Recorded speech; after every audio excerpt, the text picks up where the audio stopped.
अरशद शरीफ की तस्वीर लीक होने का मामला। पिम्स अस्पताल की 7 रुकनी कमेटी तश्कील दे दी गई। कमेटी की सरबराही deputy director medical doctor Naveed करेंगे। डायरेक्टर अस्पताल डॉक्टर खालिद मसूद भी कमेटी में शामिल होंगे। कमेटी में मेडिकल डायरेक्टर, चेयरमैन मेडिकल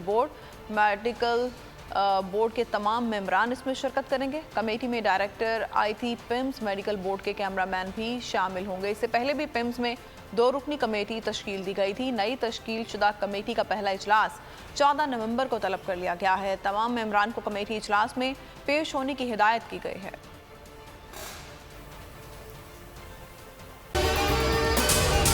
अगर आपको ये वीडियो पसंद आई है तो हमारे चैनल को सब्सक्राइब करें और बेल आइकन को प्रेस करें। बहुत अच्छी कवरेज की है। ये मार्च की तो जबरदस्त कवरेज थी। बॉल की प्रॉब्लम सबसे बेस्ट थी। सबसे ज्यादा रील्स और सबसे ज्यादा रेटिंग के साथ बोल रहा नंबर 1।